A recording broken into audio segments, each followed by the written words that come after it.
One of the fundamental teachings of the Torah about creation, about nature, about man and woman, one of these fundamental principles and teachings, right at the beginning of the Torah, where God says about his creation that it was all perfect to be done, meaning it is all ready to become what it needs to become. But we have to make it what it needs to become. So God created a perfectly receptive world, but now we have to fill it with meaning, which means that even the creation of man is incomplete. God created a human being, the first human being, but he has to become something. He has to become a man. That's one of the differences between men and women. Man is part of that creation that needs to become. And so a man's ego, a man's psyche, carries a burden of uncertainty. Have I become? Have I amounted to anything? And so there's this demon in the back of every man's mind that says, you haven't. You haven't become. You're still zero.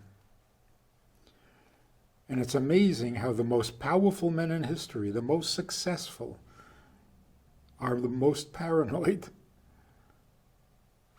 It's like, maybe all of this is nothing. Maybe all of this is just a facade, and I'm still nothing. And that's why the most painful thing you can do to a man is to remind him of his nothingness, that ghost that haunts him all the time. So when Hillel made that famous statement, what is hateful to you, don't do to others, if we understand it properly, it's not an open-ended sentiment. Whatever you don't like, don't do to somebody else. That's too vague and it's dangerous. I don't like to be in debt, so I'm not lending you any money. I would hate to be you, so I'm not helping you. No, it's referring to a very specific, well-known something. It's as if Hillel was saying, you know that thing you hate? Don't do that to anybody else. And what is that thing?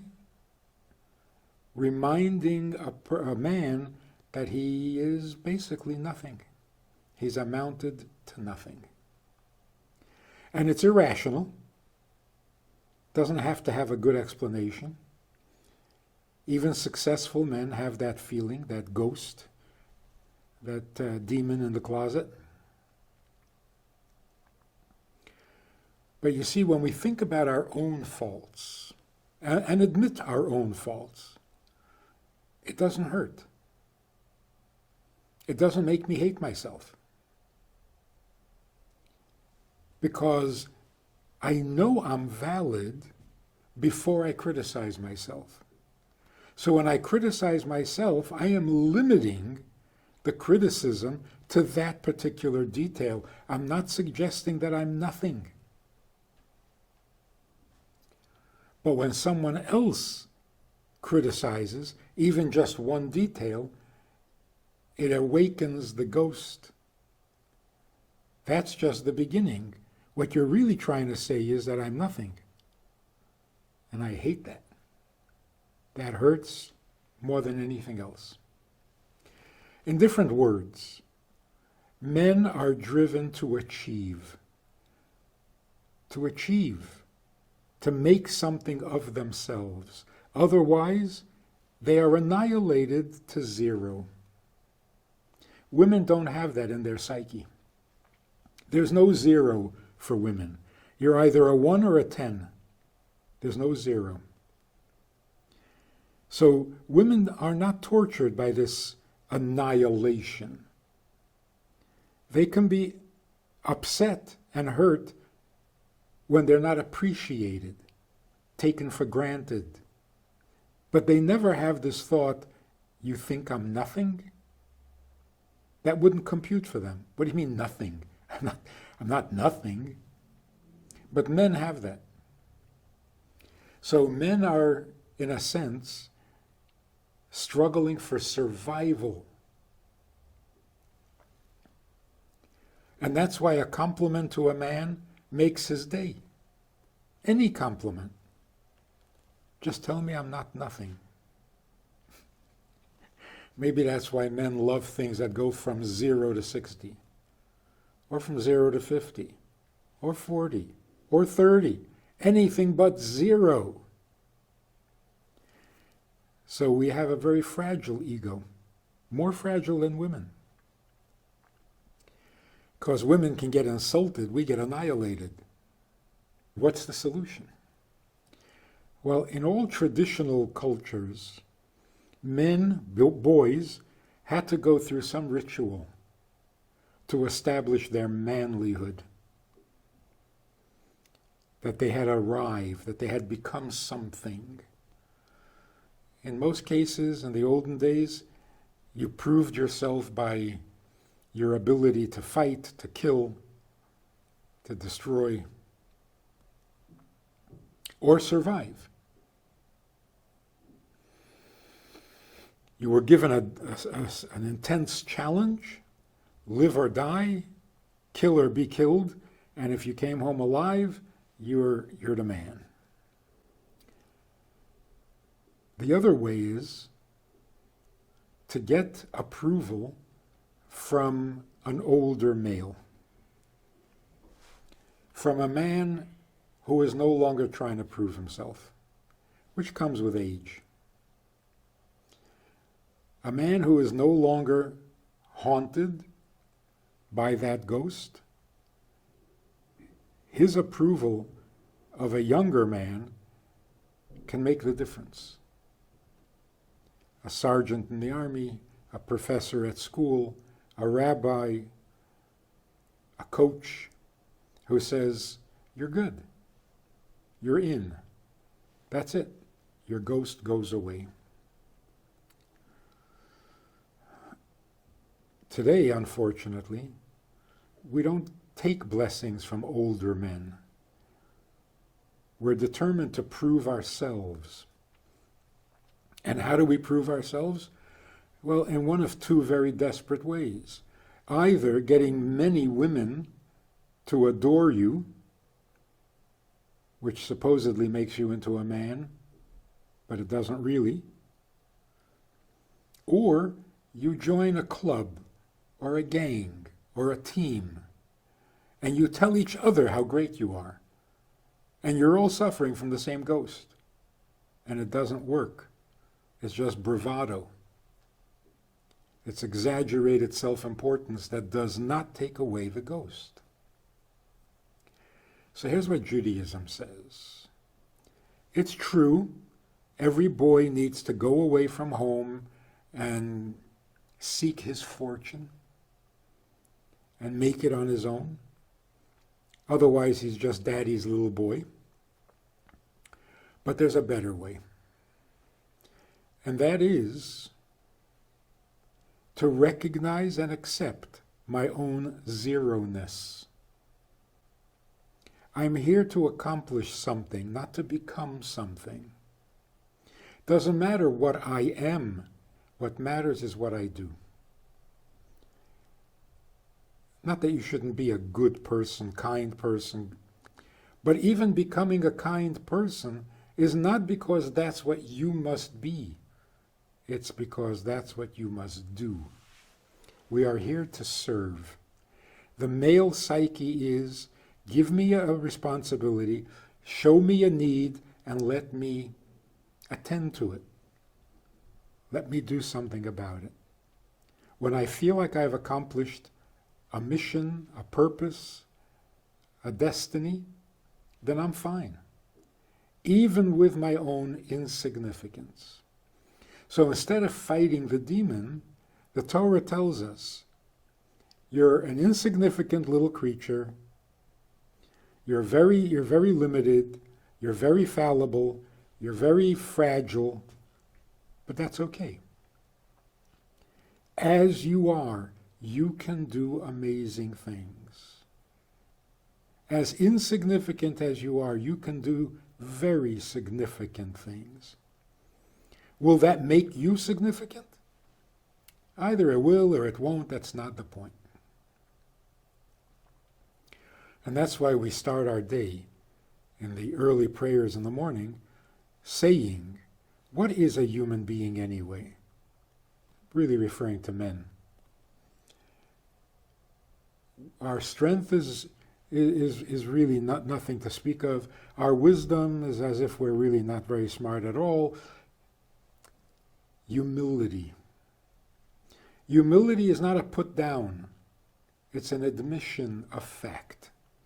Yes, we are tiny, frightened, insignificant little creatures. But I wouldn't sit and worry about it. It kind of is liberating in a way, because I don't have to be anything. But I can do everything. We are given a challenge, not a status. So I may not yet be a man in the full sense of the word, but that's okay. It's the challenge that counts. And how do I fulfill the challenge? By what I do, what I accomplish. Not for myself, but for the world, for the family, for others, for God.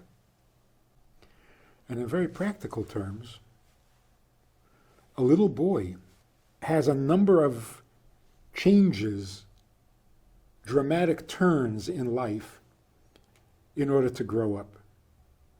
First, he's his mother's baby. He identifies with his mother. He needs to disconnect at some point and identify with his father.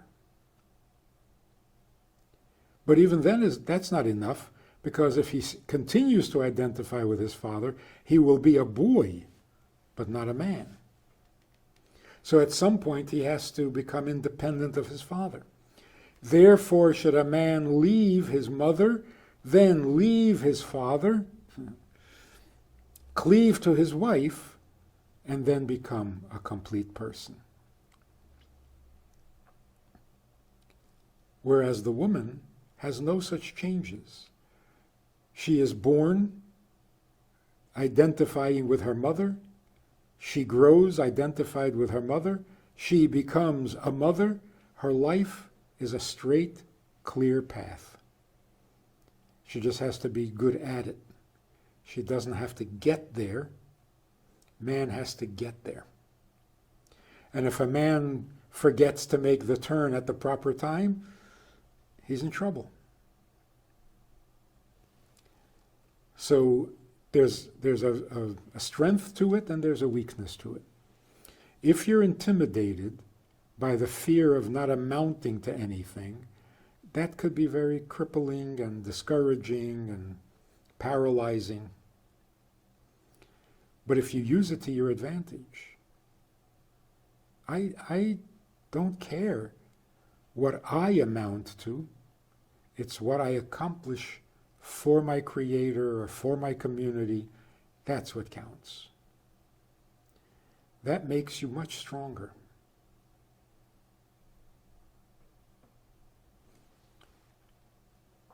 So what women need to know about men is that the main thing for them is what they can accomplish, not what they are. So they need compliments, not personal. They need compliments for their achievements. Good job, amazing thing, that was great.